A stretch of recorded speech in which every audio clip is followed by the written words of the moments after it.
Hey y'all, it's Ray from the Homebody Company. Today I have a new product that I have been using for about a month now, and I wanted to give you a little review and inside view of it, and I also have a discount code for it if you want to try it out, so make sure to check the description on this video.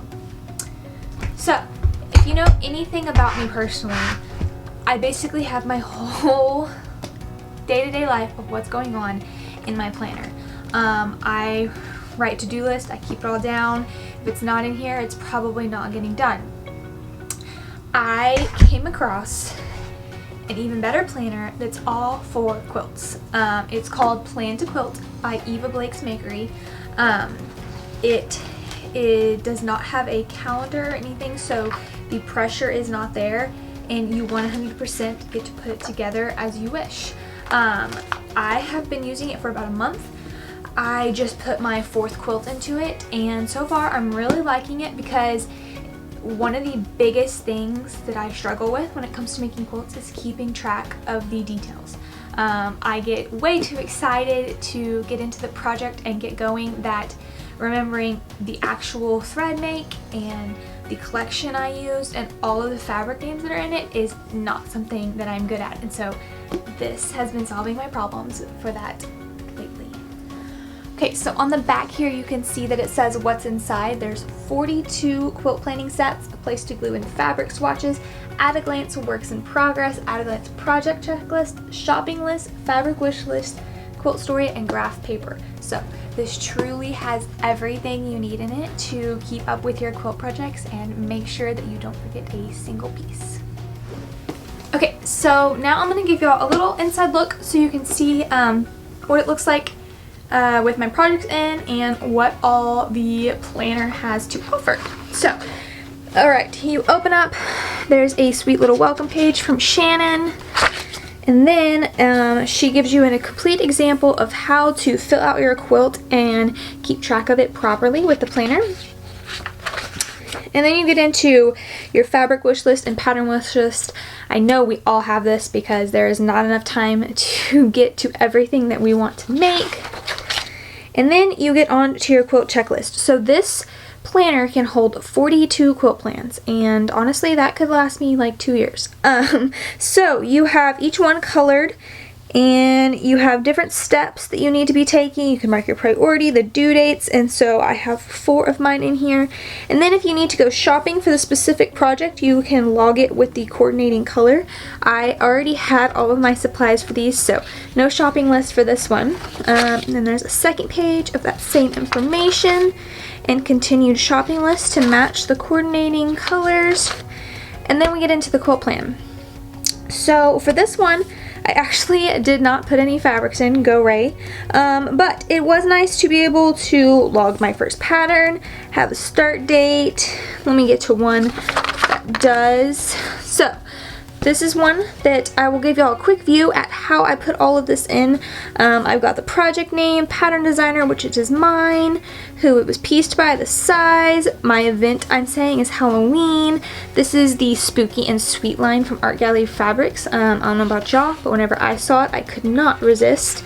And then these pages also, they have a spot if you have a paper pattern. You can draw this out. Since it's one I designed, I'm not going to draw it out here.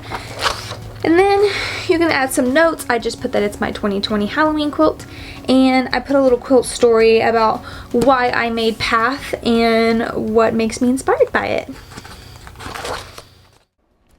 So now I'm going to walk y'all through a bit of the process of putting in one of my quilts.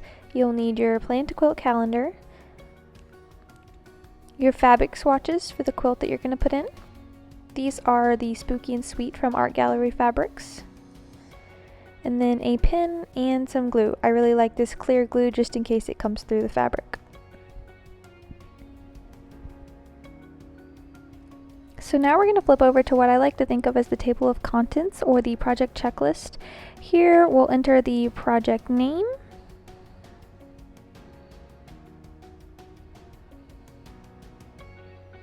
and then usually you would put the due date, but I accidentally write in the start date here. Check out my priority, and then I have done my stash pull and I have my supplies ready to go.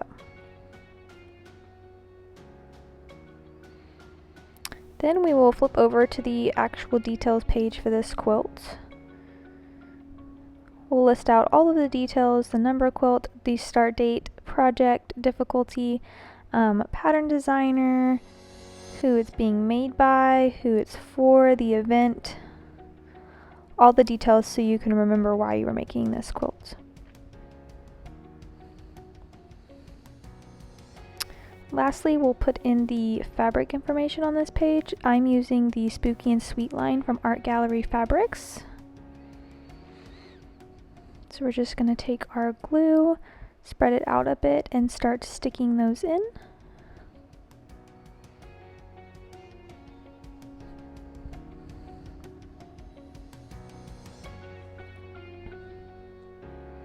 There are boxes here if you want to have main fabrics and then go down the line, but for this pattern I am actually using 17 different fabrics on the quilt top, and so these are the main 16 and the other is just a white background fabric.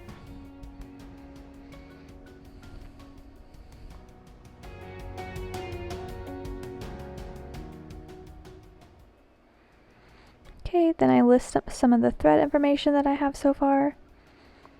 And then I won't be drawing anything out here, but I do like to list the block size and write a little bit of notes, put in my quilt story about path.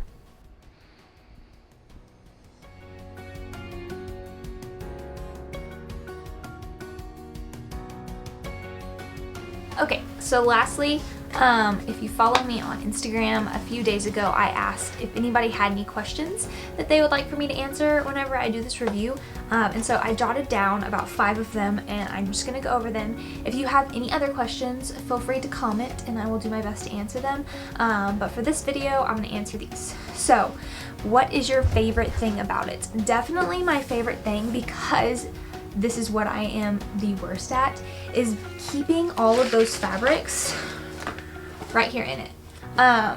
If I do anything on a quilt, even though I showed one that I hadn't done it on yet, this is fun for me because I'm just bad at remembering what fabrics are in the quilts that I make, and I just go from one to the next so quickly that I do nothing to keep track of it. So, let's see. How much do you find yourself looking to it? Honestly, I'm kind of treating this more as a scrapbook, but also I haven't put a quilt in it yet that's not my design. So when they're my designs, you know, they're kind of in my head a lot more. I am looking forward to putting one in that's not, and maybe doing a little bit of sketching in the block design area to track my colors. But for now, it's more of like a beginning, and then I plan to look back on it in the future. Next question. Do you think you'll look back on it? Yes, for sure.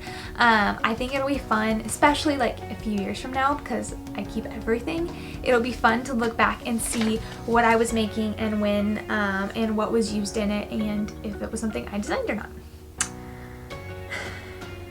Is this for any level? Yes, I really don't think that there's a level of quilter that this would not be helpful for. Everyone needs to keep track of what they're doing and what they need and what steps they are in. So, do you like having all of the extra pages over the mini? 100% yes. But I'm also a person that wants all the information.